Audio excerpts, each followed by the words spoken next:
বাংলাদেশে স্থাপন হতে যাচ্ছে অত্যাধুনিক সামরিক ড্রোন কারখানা। চীনের প্রযুক্তিগত সহায়তায় চলতি বছরের ডিসেম্বরের মধ্যে এই প্ল্যান্ট নির্মাণ কাজ সম্পন্ন হওয়ার কথা। এখানে তৈরি হবে আধুনিক সামরিক মানের ড্রোন, যা দেশের প্রতিরক্ষার সক্ষমতায় বদলে যেতে চলেছে বাংলার আকাশের সামরিক দৃশ্যপট। 1,47,570 বর্গ কিলোমিটারের ছোট্ট ভূখণ্ড বাংলাদেশ। স্থলসীমার পাশাপাশি বঙ্গোপসাগরের বুকে রয়েছে প্রায় 1,18,813 কিলোমিটারের বিশাল সমুদ্রসীমা। 30 লক্ষ শহীদদের আত্মত্যাগের মধ্য দিয়ে অর্জিত এই স্বাধীন বাংলাদেশের এখন বয়স 54 বছর। দীর্ঘদিন ধরেই প্রশ্ন ছিল, রক্তক্ষয়ী যুদ্ধে অর্জিত স্বাধীনতার 54 বছরেও কেন নিজের প্রতিরক্ষার সক্ষমতা আধুনিক করতে পারেনি বাংলাদেশ।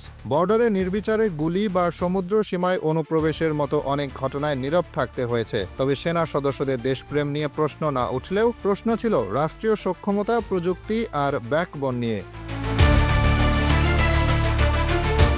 নতুন প্রজন্মের যুদ্ধবিমান ও হেলিকপ্টার কিনে আকাশ সীমায় আধিপত্য বাড়াতে চাইছে বাংলাদেশ। সূত্র বলছে, ইতালি থেকে 10টি 4.5 জেনারেশনের multi role combat jet Eurofighter Typhoon, তুরস্ক থেকে 6টি টিন অ্যাটাকিং হেলিকপ্টার, চীন থেকে জেট এনসি এবং পাকিস্তান থেকে জে ফাইটার জেট সংগ্রহে আসবে বাংলাদেশ বিমান বাহিনীর। এর মধ্যে এসেছে সবচেয়ে বড় খবর, বাংলাদেশে তৈরি হবে নিজস্ব সামরিক ড্রোন।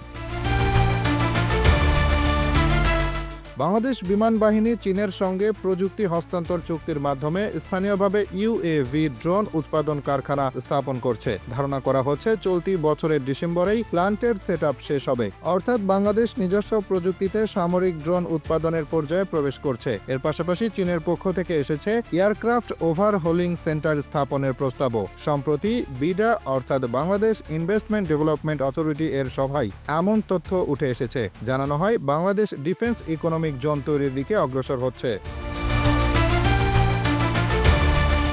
ইতিমধ্যে অ্যারোনটিক্যাল রিসার্চ অ্যান্ড ডেভেলপমেন্ট সেন্টারের নিজস্ব নকশায় 4টি বিমান তৈরি করে সফল পরীক্ষামূলক উড্ডয়নও করেছে বাংলাদেশ। বিডা বলছে, বাংলাদেশের ভবিষ্যৎ লক্ষ্য বাণিজ্যিক স্পোর্টস এয়ারক্রাফট উৎপাদন। প্রতিরক্ষা বিশ্লেষকদের মতে, নিজেদের বিমান ও ড্রোন নিজে বানানোর ক্ষমতা মানে শুধু প্রতিরক্ষা সক্ষমতা নয়, এটি এই অঞ্চলে প্রযুক্তিগত ইনফ্লুয়েন্স ও জিও স্ট্র্যাটেজির নতুন সমীকরণ। বাংলার আকাশে তাই বদলে যাচ্ছে পরিবেশ। এবার হিসাব নিকাশ বদলানোর পালা।